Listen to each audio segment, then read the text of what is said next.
성도 여러분, 사람들은 재테크에 관심이 많습니다. 여러분은 어떠하십니까?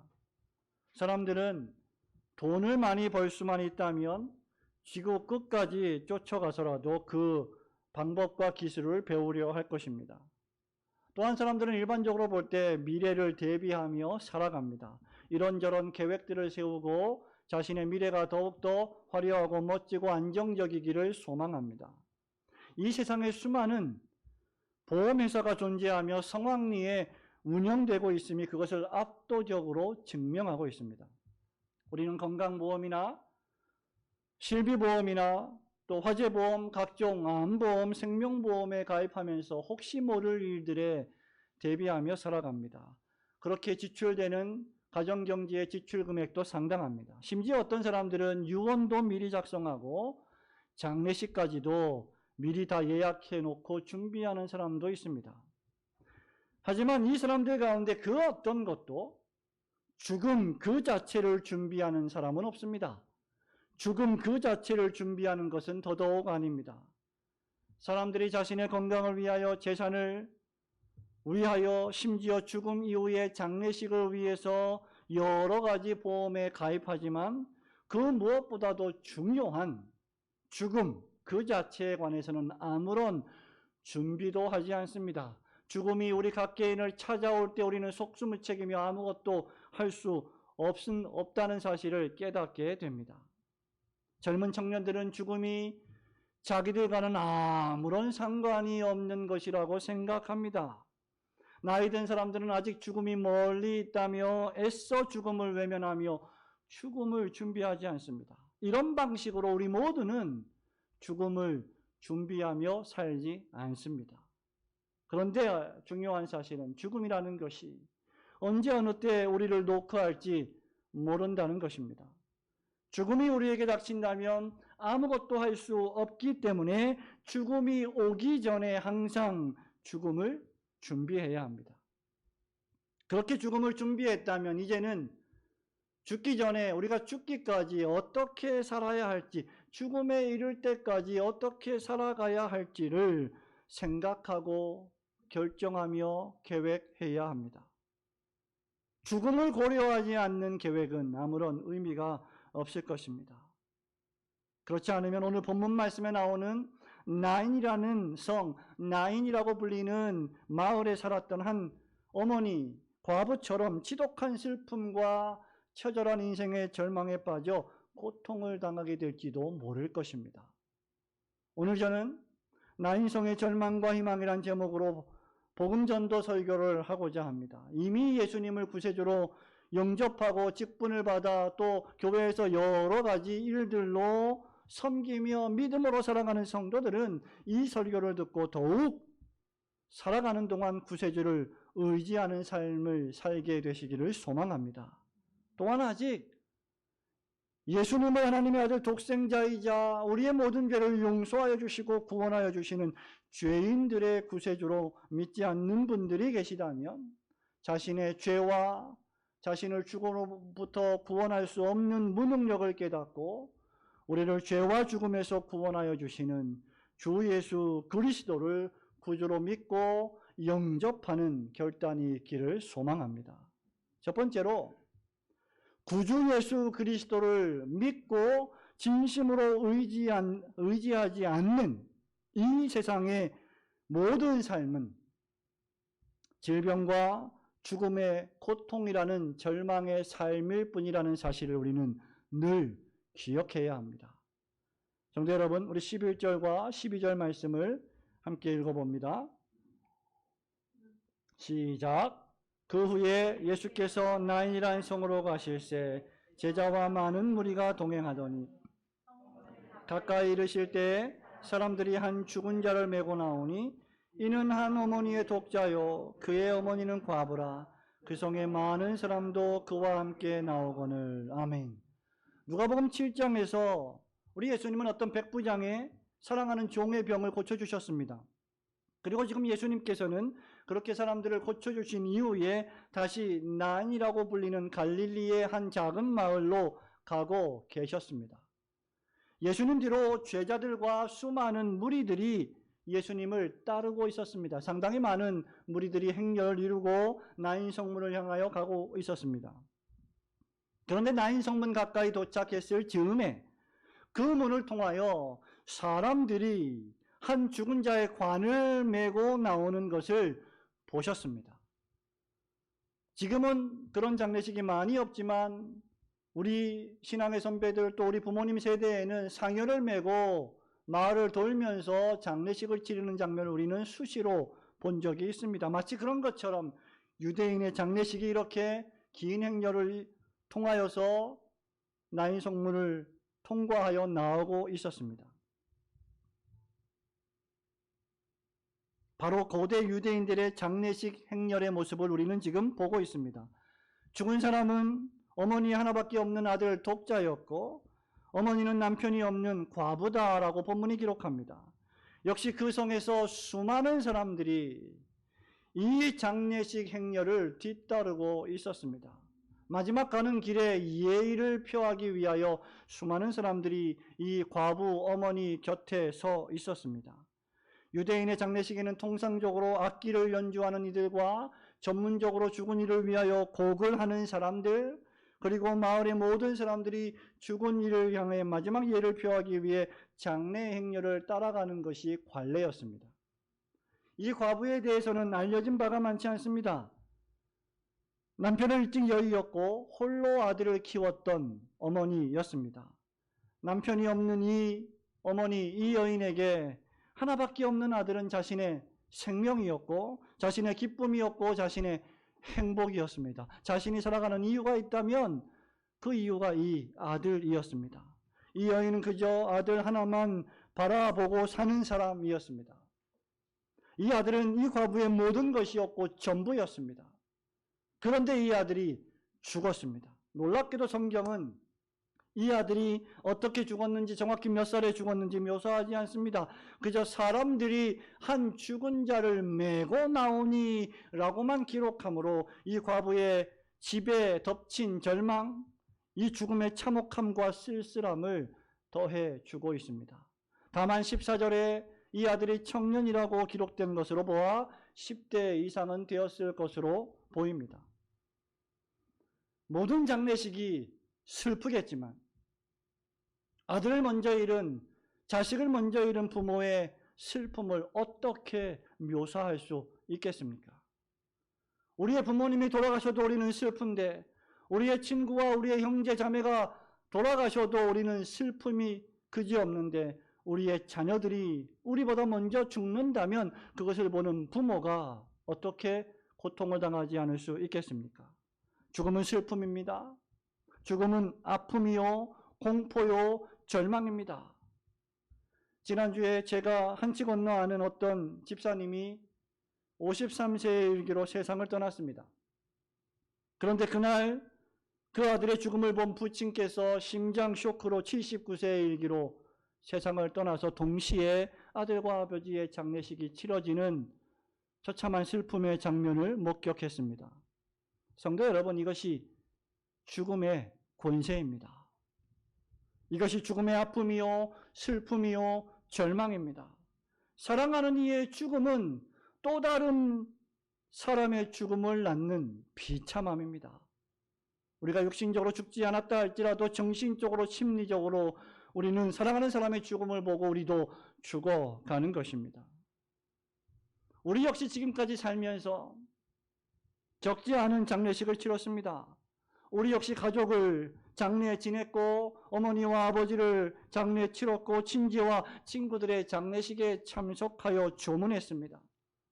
누구는 아버지를 잃었고 누구는 어머니를 잃었고 누구는 아들과 딸을 잃었습니다. 누구는 남편과 아내를 잃었습니다. 우리 가운데 그 누구도 죽어가는 우리 사랑하는 가족을 다시 살릴 수 있는 능력자는 아무도 없습니다. 그저 죽어가는 가족 앞에서 처참하게 무능력한 자기 자신의 모습을 보게 될 뿐입니다. 나인성의 이 어머니 과부도 사랑하는 하나밖에 없는 자기 아들을 도무지 살릴 수는 없었습니다. 왜 이렇게 된 것일까? 그것은 인간이 하나님 앞에 범죄하여 타락했기 때문입니다. 하나님을 배반하고 하나님을 떠나고 하나님을 분리하여 자기 마음대로의 삶을 살기를 원했기 때문입니다. 인간의 죽음이란 죄를 지어 타락한 인간의 비참한 상태를 상기시켜 줍니다. 하나님은 이 세상과 사람을 아름답게 지으셨고 하나님 보시기에 모든 것이 좋았다라고 성경은 기록합니다. 그런데 죄가 세상에 들어왔고 죄로 말미암아 사망이 사람을 정복했습니다. 로마서 5장 12절에서 이 사실을 바울은 다음과 같이 말합니다. 그러므로 한 사람으로 말미암아 죄가 세상에 들어오고 죄로 말미암아 사망이 들어왔나니 이와 같이 모든 사람이 죄를 지었으므로 사망이 모든 사람에게 이르렀느니라.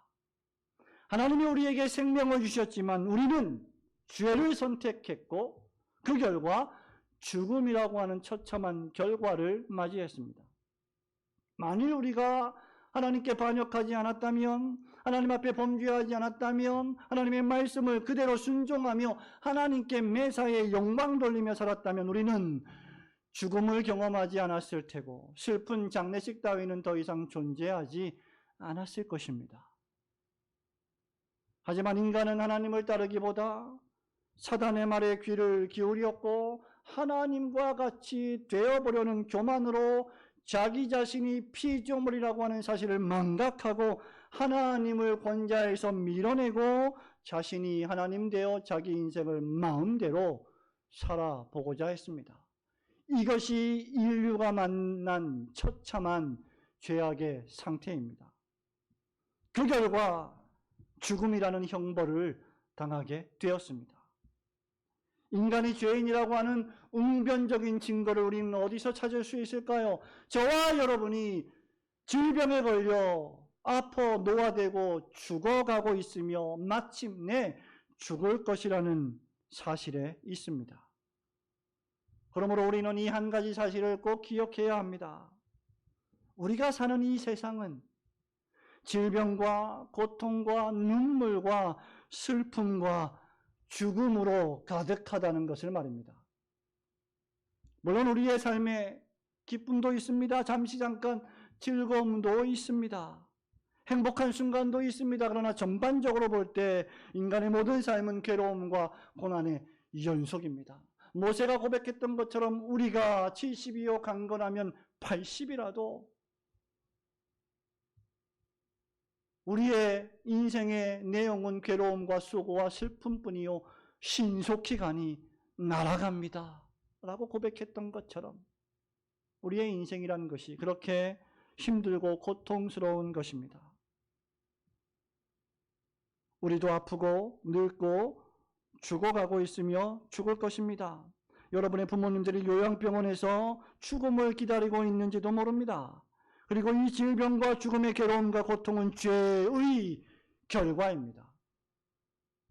아무리 이 세상에서 화려하고 멋진 인생을 산다 하더라도 늙지 않는 사람은 없으며 병들지 않는 사람도 없고 죽지 않는 사람도 없습니다. 아무리 부자라 하더라도 아무리 유명하다 할지라도 아무리 엄청난 과업을 성취했다 할지라도 사람이 죽는다면 그것이 그에게 무슨 의미가 있겠습니까? 이것이 생명이신 구주 예수 그리스도가 없는 사람의 비참한 운명입니다. 바울은 로마서 6장 23절에서 죄의 삭은 사망이다. 죄의 결과는 죽음이다 라고 선언했습니다. 히브리서 저자 역시 9장 27절에서 한 번 죽는 것은 사람에게 정하신 일이요 그 후에는 심판이 있으리라 하고 경고했습니다. 이것이 이 세상으로 상징되는 나인성의 절망입니다. 여러분의 사랑하는 아내도 죽을 것이고 여러분의 사랑하는 남편도 죽을 것이고 여러분의 자녀들도 죽게 될 것입니다. 여러분, 이것이 나인성 과부의 슬픔입니다. 이것이 인류가 만난 풀 수 없는, 해결할 수 없는 난제입니다. 그리고 그 무엇도, 그 누구도 우리를 이 사망의 몸에서 건져낼 수 없습니다.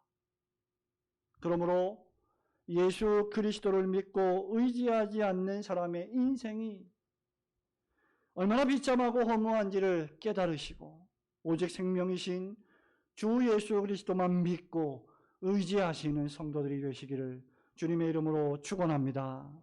두 번째로 우리 구주 예수 그리스도께서 절망에 빠진 우리를 바라보시고 울지 말라 말씀하여 주시고 죽은 자를 살려주실 때에만 우리에게 소망이 있습니다. 13절부터 우리 16절 말씀을 함께 읽어보겠습니다. 시작. 주께서 과부를 보시고 불쌍히 여기사 울지 말라 하시고 가까이 가서 그 관에 손을 대시니 맹자들이 서는지라. 예수께서 이르시되 청년아 내가 네게 말하노니 일어나라 하시매 죽었던 자가 일어나 앉고 말도 하거늘 예수께서 그를 어머니에게 주시니 모든 사람이 두려워하며 큰 선지자가 우리 가운데 일어나셨다 하고 또 하나님께서 자기 백성을 돌보셨다 하더라. 아멘. 성도 여러분, 지금 우리가 읽은 이 본문의 말씀이 바로 복음의 말씀입니다. 이것이 복된 소식입니다. 이것이 죽음에 빠진 우리들에게 복음이 되어야 합니다. 바로 이것이 치료책입니다.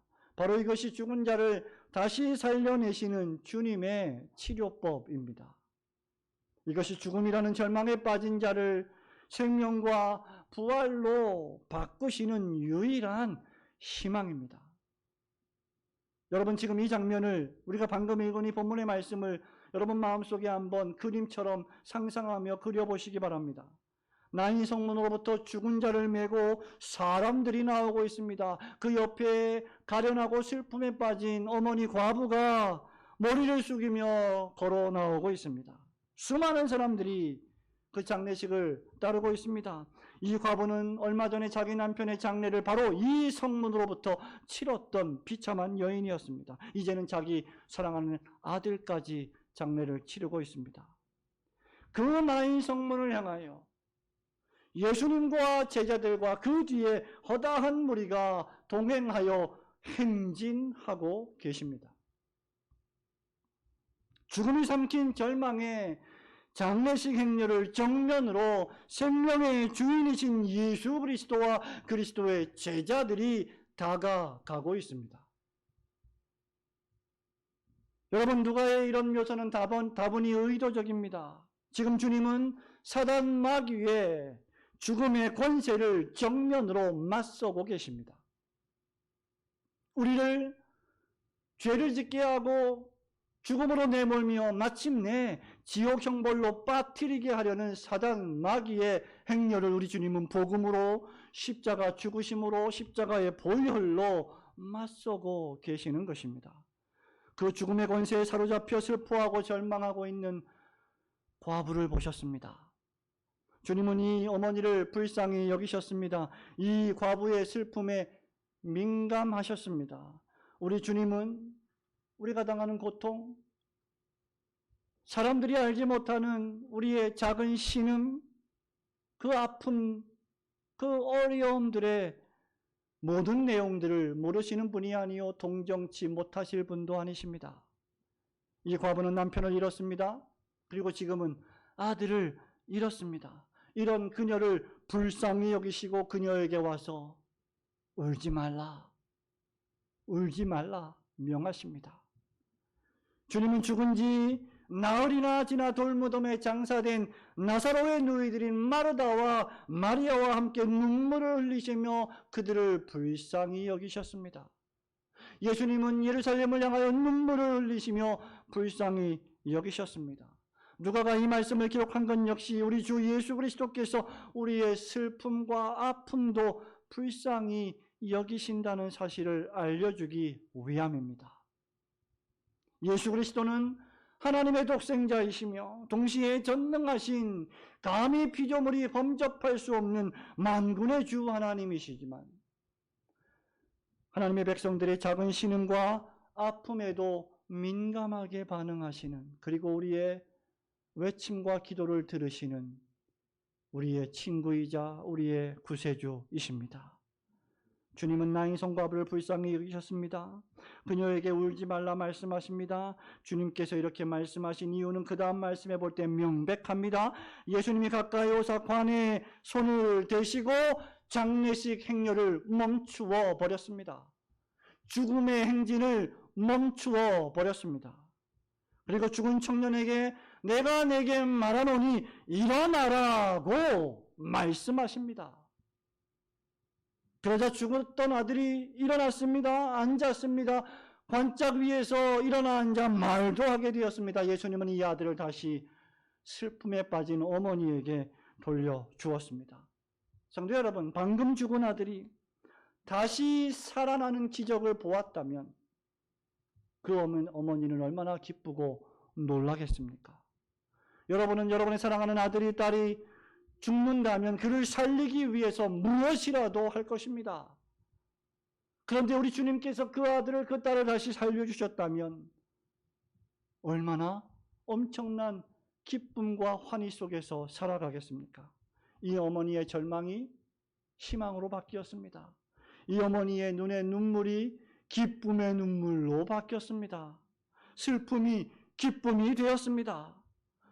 우리는 절망하는 어머니에게 아들을 돌려주시고 기쁨을 회복시켜 주시는 주님을 보게 됩니다. 바로 이것이 생명의 주인이신 주 예수 그리스도의 능력이십니다.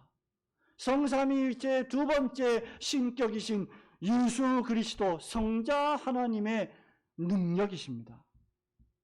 주님은 죽음을 멈추게 하실 능력이 있으십니다. 주님은 죽은 자를 다시 살리시는 능력자이십니다. 주님은 자기 백성을 찾아오시고 돌보시고 치료하시는 주님이십니다. 이 과부의 아들의 치료는 예수 그리스도께서 신적 능력을 지닌 분이심을 증명합니다. 예수님은 그저 내가 네게 말하노니 청년아 일어나라고 명령하셨습니다. 복잡한 의식이 필요 없습니다. 기도가 필요 없습니다. 제사가 필요 없습니다. 우리 주님 명령하시면 그대로 되고야 맙니다. 우리 주님 명령하시면 죽은 자라도 복종해야 합니다. 우리 주님은 죽음과 공포의 왕인 사단 마귀보다 훨씬 더 강하신 생명의 왕이시기 때문입니다. 나사로를 다시 살리시고 과부의 아들을 다시 살리신 주님께서 친히 우리를 다시 살리시기 위하여 십자가에 죽으시고 사흘 만에 다시 부활하셨습니다. 뿐만 아니라 마지막 날에 예수 그리스도를 믿고 죽은 모든 성도들을 다시 살려주실 것입니다. 지금이 아니라면 그 날에 사랑하는 우리의 가족들을, 우리의 성도들을 주님은 다 다시 무덤에서 일으켜 세우실 것입니다. 우리 주님께서는 요한복음 5장 29절 30절에서 이렇게 말씀하셨습니다. 이를 놀랍게 여기지 말라. 무덤 속에 있는 자가 다 그의 음성을 들을 때가 오나니 선한 일을 행한 자는 생명의 부활로, 악한 일을 행한 자는 심판의 부활로 나오리라. 주 예수 그리스도를 믿는 모든 자들의 영혼에 주님은 바로 이 생명의 부활의 능력을 심어주십니다. 누구든지 예수님을 영접하고 믿기만 하면 죽어도 살겠고 살아서 믿는 자는 영원히 죽지 않는 능력을 얻게 됩니다. 사도행전에 말한 대로 누구든지 주 예수를 믿으면 그와 그 집이 구원을 얻게 될 것입니다. 예수를 믿는 자들의 능력은 어떤 능력일까요? 영생의 능력입니다. 어떤 환경에서도 죽기까지 신실함을 지켜내며 인내하는 능력입니다. 그 영생의 능력으로 이 세상도 우리는 힘차게 살아가는 것입니다. 이 믿음으로 말미암는 영생의 능력이 우리를 절망에서 희망으로 바꾸어 줍니다. 이 영생의 소망을 믿는 자는 슬픔 가운데서도 기쁨을 누리는 사람입니다. 수많은 고난과 고통 속에서 죄를 뒤집어 쓰고 몸이 아프고 사랑하는 아내가 저주를 퍼부으며 사랑하는 자녀들이 다 죽어 떠났음에도 불구하고 주신 자도 여호와시오 취하신 자도 여호와시오니 여호와의 이름이 영광을 받으실지어다라고 고백하는 절대 신앙을 소유하게 됩니다. 주 예수 그리스도를 구세주로 믿고 고백할 때 구주 예수께서 우리에게 주시는 놀라운 선물이 바로 죽음에서 다시 살아나는 부활의 능력입니다. 16절에 따르면 이 놀라운 부활의 영광스러운 장면을 목격한 장례식장의 모든 사람들이 두려워하며 하나님께 영광을 돌렸습니다. 그들은 죽은 자를 다시 살리시는 주님의 능력을 보고 경외감에 빠졌고 하나님께 영광 돌리는 삶을 살았습니다. 이유는 하나님께서 자기 백성을 돌보셨기 때문입니다. 여기 16절에 돌보셨다라고 하는 헬라어 원어는 마치 의사가 아픈 환자를 진료하고 치료하고 처방하여 고쳐주기 위하여 환자가 있는 곳으로 왕진하는 의미로 사용된 의료 용어입니다. 하나님의 아들이신 우리 주님께서 사람의 몸을 입고 이 땅에 오셔서 우리를 돌아보시고 매일매일 하루하루 죄 가운데서 연약 가운데서 분투하며 살아가는 우리를 불쌍히 여기시고 치료하시고 고쳐주십니다. 건강하고 교만한 자에게는 의원이 필요 없습니다. 아픈 자, 자신이 죄인임을 깨닫는 자에게 진정한 의원이신 예수 그리스도는 가실 것입니다. 그러므로 우리 역시 마땅히 하나님을 경외하며 주님께 모든 영광을 올려드려야 할 것입니다. 바로 이것이 죄에 빠져 사망에 이르게 된 인류를 향한 복된 소식, 성경의 복음입니다. 십자가의 복음입니다. 바로 이것이 죄인을 구원하는 예수 그리스도의 복음입니다.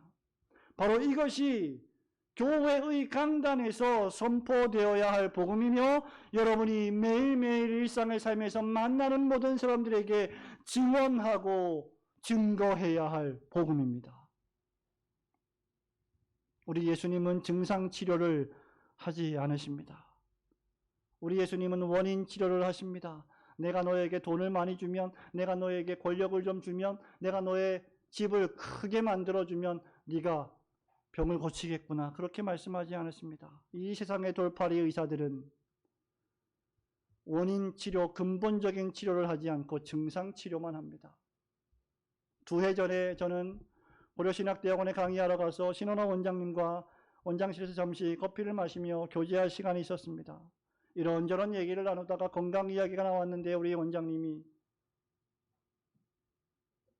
평상시에 귀 뒤에 습진이 있었는데 병원에 가서 약을 먹고 연고를 바르면 한 일주일, 2주일 후면 낫는다고 합니다. 근데 연고를 끊고 약을 또 안 먹으면 또다시 재발해서 그것이 무려 수년이 지속되었다라고 했습니다. 그래서 제가 잘 아는 포항의 의사에게 우리 원장님 사진을 귀로 찍어서 제 카메라로 찍어서 보내주었습니다.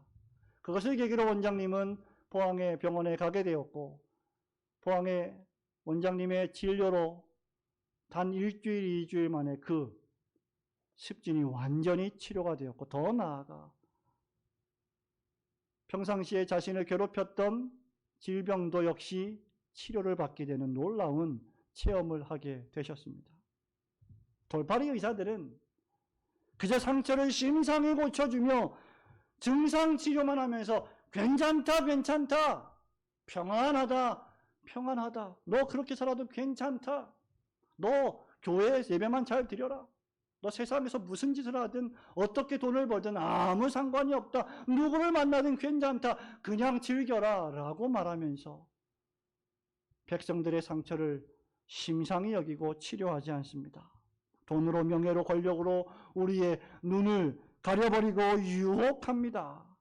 그러나 진정한 의사는 우리의 병든 상태를 정확히 진단하고 그것을 알리고 필요하면 수술하여 우리를 치료합니다. 그리고 절대로 앞으로는 그렇게 살아서는 안 된다. 습관을 고쳐야 한다라고 명령합니다. 우리가 아픈 이유는, 우리가 질병에 걸리는 이유는 이러한 의사들의 말을 너무 가볍게 여기기 때문이 아닐까요? 주님을 경외하는 진정한 설교자들의 책망과 권면을 너무 심상히 여기기 때문은 아닐까요? 그것이 바로 우리 인간의 영육의 진정한 의사이신 그리스도 예수께서 하시는 일입니다.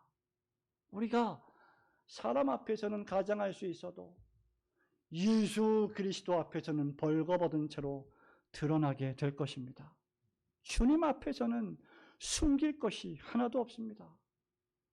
우리의 영육의 의사가 되시는 주 예수 그리스도께 여러분의 인생을 맡기고 그분을 믿고 의지하는 것만이 우리 인생의 유일한 소망임을 굳게 믿으시고 주님의 뜻대로 매사에 살아가시는 성도들이 되시길 주님의 이름으로 축원합니다.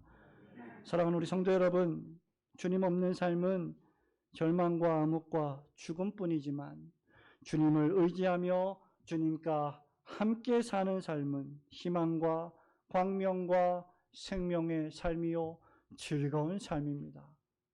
우리에게는 우리 죄와 질병과 죽음을 치료해 주실 의사이신 주님이 필요합니다. 세상의 의사는 우리의 육체의 생명을 약간 연장할 뿐이지만 우리의 영혼의 의사이신 주님께서는 우리의 영원한 생명을 치료하여 주십니다.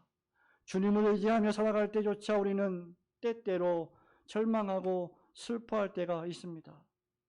이유는 우리가 예수님을 믿어도 종종 우리가 의심하기 때문이며 우리의 믿음이 연약하기 때문입니다. 세례 요한의 제자들이 그러했습니다.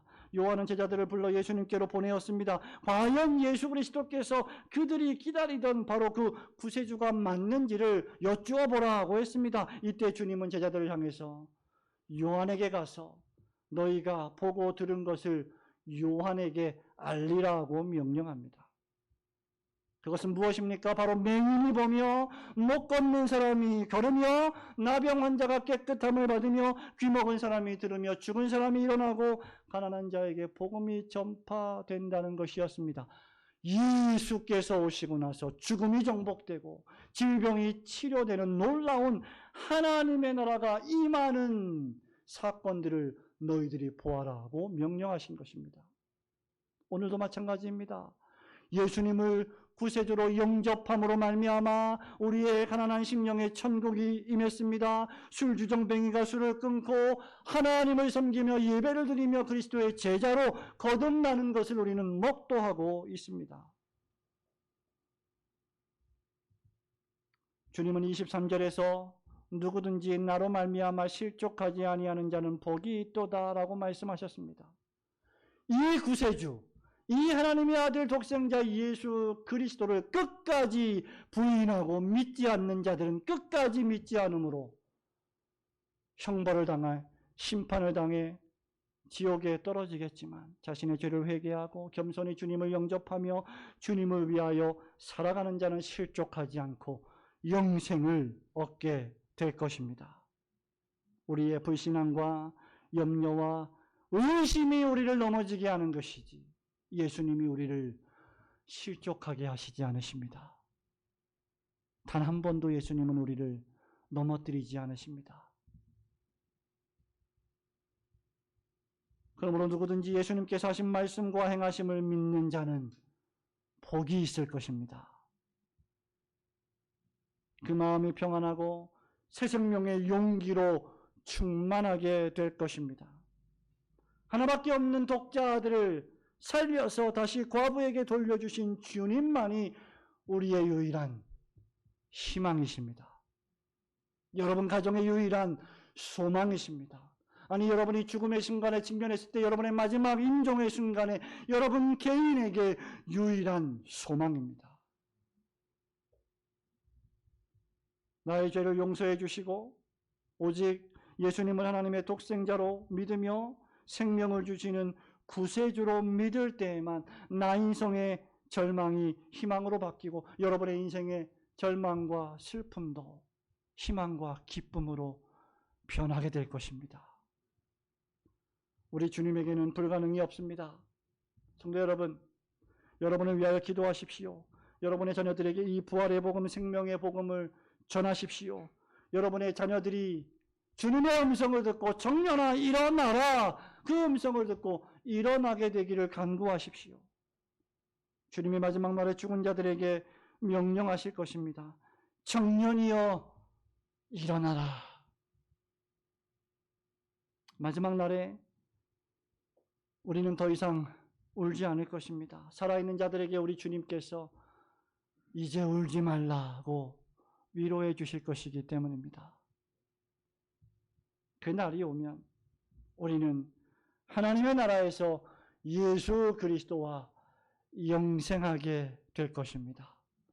이 구세주 예수 그리스도를 마음에 굳게 믿으시고 여러분의 마지막 생명이 다하는 순간까지 주님과 주님 나라를 위하여 살아가시는 성도들 되시기를 주님의 이름으로 축원합니다.